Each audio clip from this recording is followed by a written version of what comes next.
The snake girl was in love with the pastor's son. The church service ended in a slow tide of chatter, laughter, and shuffling feet. But Toyosi, he couldn't hear any of it. His ears buzzed, his chest felt tight, his eyes were fixed on one thing. Essie, moving towards the exit with effortless grace, her floral dress swaying like petals in a soft breeze. She didn't look back. She didn't need to. Toyosi followed. He wasn't sure whether he was walking or floating, but he somehow ended up beside her as she stepped out into the sunlight. Clearing his throat nervously, said, I'm Toyosi. Essie turned, slow and deliberate. Her eyes sparkled with amusement. I know, she said. You were staring at me half the service. Toyosi's face burned. Okay, maybe I was. She laughed, a soft musical sound that made his nails feel weak. You're cute, she said. What do you want, Toyosi? Everything, but he swallowed and forced out the saver answer. I want your number. Essie raised the brow, bold. Then, with a playful smirk, she handed him her phone. Put it in yourself, she said. His hand shook slightly as he typed his name. When he returned the phone, their fingers brushed. Essie held his gaze. A second too long, her eyes shimmering like dangerous jewels. A spark shot through him, warm, dazzling, and unfamiliar. Call me, she whispered, and then she walked away, hips swaying, perfume lingering like a charm after her. Toyosi stood there, grinning like a fool. They had their first date 2 days later. He picked her up in his Corolla, pretending he wasn't nervous, even though he had changed outfits twice. They ate ice cream by the roadside, laughing as it melted faster than they could lick it. They sat by the church steps in the evenings, talking about nothing and everything. She would tease him about being too serious. He would pretend he wasn't staring at her lips. Essie was mysterious, playful, quick-witted. Toyosi was gentle, attentive, hopelessly smitten. And for the first time in a long time, Essie found herself laughing genuinely. It happened behind the church. Under the soft glow of the streetlight, Essie leaned against the wall, looking at him with eyes that seemed to drink him in. You're staring again, she murmured. I can't help it, he whispered back. She tilted her head. So, kiss me. His breath caught, then he did. Soft, slow, almost reverent. Essie froze at first. A strange shock running through her body. Heat, electricity, then something deeper, darker. She kissed him back, hungry but controlled, pulling him closer by his collar. When they parted, Toyosi looked dazed, like his soul had just left his body and come back anew. Wow, he breathed. Essie smiled. Now you belong to me. Toyosi laughed sheepishly. Honestly, I think I already did.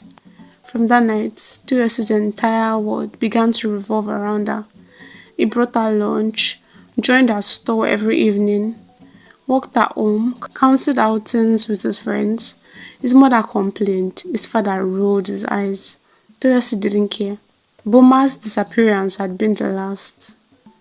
For weeks, the community buzzed with fear. Women refused to let their husbands work at night. Men worked in groups. Parents warned their sons. But strangely, once Toyosi started dating Essie, the killing stopped. No missing men, no strange sightings, no overturned vehicles. Yabisi said it first. Since this pastor pikin started to follow that shawarma girl, how this disappearance stop? Something did here, oh. Malamusa nodded gravely. Others whispered, theories brewed, but no one dared to confront Essie. And Toyosi, he was too in love to notice anything strange. It started innocently. Stay over tonight, Toyosi said. Essie did. Then the next night, then the next. Within a month, half her belongings were in his closet. By the second month, she had moved in fully. She cooked, she laughed louder in his house, she danced barefoot in the living room. She kissed him before he left for work. She kissed him when he returned. Toyosi glowed differently, like a man drugged by love. And Essie, she looked calmer, her eyes less predatory, her skin less shimmering in the moonlight, her nights quieter, almost human. Perhaps love did tame demons, or perhaps it distracted them. Toyosi had just gotten the Lagos job, a dream one, a serious one. But after Essie moved in, things changed. He woke up later, came in exhausted, forgot deadlines, missed meetings. His boss called him in one morning. Toyosi, you are suspended. Go home. Clear your head. Toyosi told Essie, expecting her to panic. Instead, she smiled faintly and touched his cheek. So, stay home with me. And he did. He stayed home the whole suspension. 1 week, then two.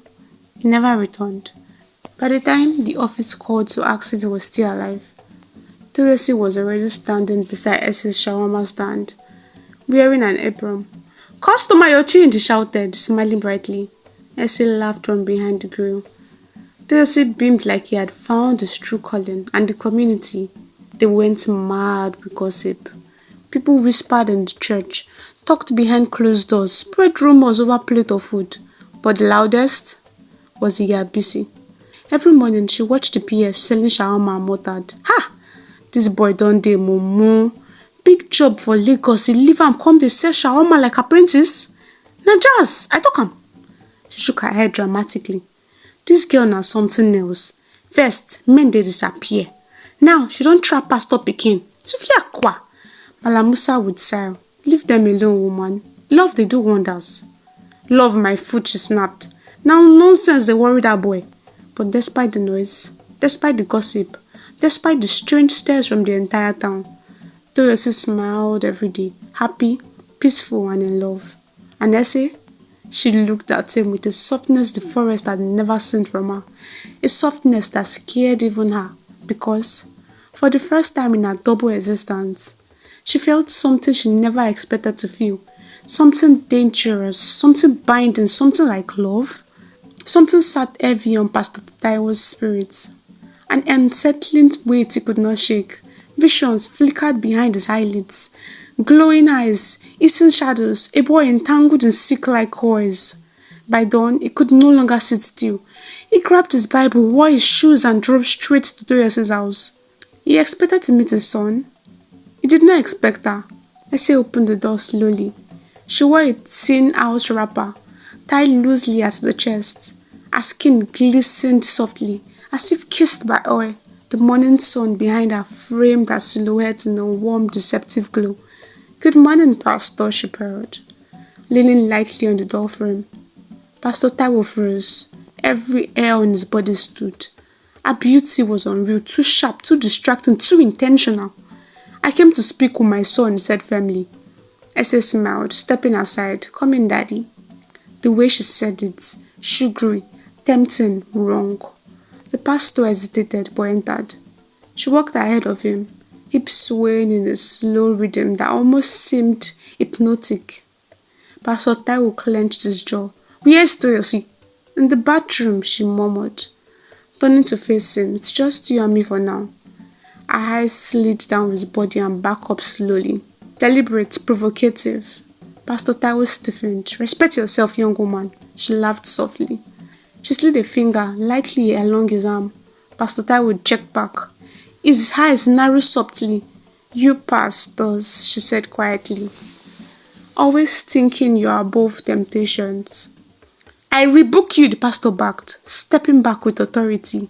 But Essie, she only smiled, slow, predatory, dangerous. "You can rebuke what you can name," she whispered. "But you don't even know what I am." A sudden shiver rushed through his spine. His spiritual eyes flickered open and he saw her other self. Scales beneath skin, eyes slit like a serpent's, a forked tongue flickering behind her lips. Pastor Taiwo staggered back, clutching his chest. "Jesus!" he shouted. You are a snake?" Essie's smile disappeared. It happened fast. Her face twisted. Beautiful, terrifying, enraged, she grabbed the nearest object from the table. A kitchen knife. "You talk too much," she hissed.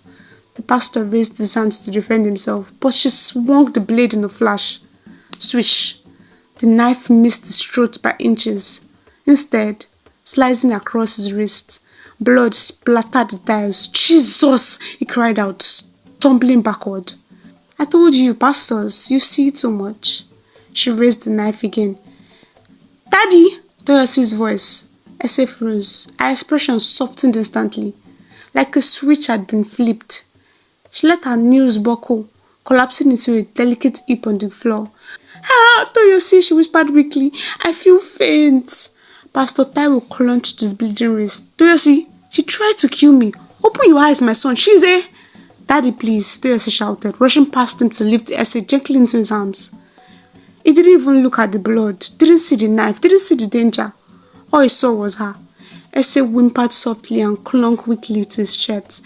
Baby, I slipped. I didn't mean to. Pastor Taiwo grabbed the wall for support. Toyosi, she attacked me. Look at my wrist. But Toyosi glared at him. Daddy, please, don't shout, he said quietly. Essie might be hurt. Essie trembled in his arms and buried her face in his neck. Help me, Toyosi, she whispered, her voice trembling just enough to break him. He turned away from his father. Daddy, please go, he said coldly. I need to take care of my woman. Pastor Taiwo's heartbeat stopped. Toyosi, are you mad? She's the monster. Essie let out a soft cry, making Toyosi tighten his hold on her. Daddy, that's enough, he snapped. Stop saying nonsense. And with a final glare, he carried Essie out of the room, holding her like a fragile treasure. Business. She had been slow for weeks for Yabisi, and she was tired of frying akara. Nobody was buying, tired of watching customers trooping to Essie's shop. Like she had charmed the whole community, tired of counting coins instead of notes. So one hot afternoon, after selling only 2 wraps of akara, she eased and tied her scarf tighter. God forbid, Barton! How can that small girl be out selling me like this today? I must learn her secret. She wiped her oily hand on her wrapper, marched down the dusty paths behind the stores, and positioned herself behind Essie's shop, hidden behind the wooden fence and a heap of crates. From a small gap in the blanks, she peeped. Essie was inside, humming softly like she had no worries in the world. Yabisi watched carefully as Essie diced fresh cabbage, carrots, pepper, onions. Everything looked normal, clean, fresh. Then Essie reached under the counter. She brought out a small clay pot. The pot was sealed with black cloth and tied with a strange cowrie-studded rope. Yabisi leaned forward, squinting. Essie untied it slowly, lovingly, like it was alive. The moment the cover opened, Yabisi's heart stopped. A thick red substance, dark, heavy, too red to be tomato, too thick to be oil, slid into the bowl of sauce. Yabisi breathing quickened. Jesu, is that? But she didn't finish the sentence, because Essie Elmin stopped. The room went silent, too silent. Essie placed both hands on the counter and lowered her head, and then, sss, a sound that was not human, not earthly, not meant for human ears. Essie's spine hatched unnaturally, her lips stretched wider than any human mouth should. Wider and wider until saliva dripped from the corners and fell into the sauce. Then, she spat, a thick black substance, straight into the mix. Yabisi screamed before she could stop herself. Ha! Waiting me this! But the scream melted halfway, turning into a choking whisper. Sweat drenched her thoroughly, like someone poured a bucket of hot water on her. Her legs trembled. Essie's head snapped upwards. Those golden eyes locked onto hers, and Yabisi froze instantly, completely. Her limbs stiffened, her voice disappeared instantly. Darkness swallowed everything. She went blind, and then silence. Her voice, a loud, gossip-loving voice, was completely gone. When people found her staggering in the community hours later, eyes white and unfocused, mouth open but useless, they screamed. Some carried her to the clinic, others called her children. Everyone whispered, "Wetin happen to Yabisi? Why she no fit talk again? Her eyes don spoil, na who blind her? Ha! Only Akara don get spiritual attack." The illness shocked the entire community. How does someone wake up selling Akara in the morning and go blind and dumb by afternoon? Rumors swelled. Some said it was Ogbanje spirits. Some said she offended the deity. Some said she saw what she wasn't supposed to see. Thank you so much for watching to this point, guys. I really hope you enjoyed the story as much as I enjoyed making it. If you haven't watched the first part, please do so, because I promise you, you will enjoy it and have full context to the story. And as always, I'll see you in my next video. Bye, besties. Mwah.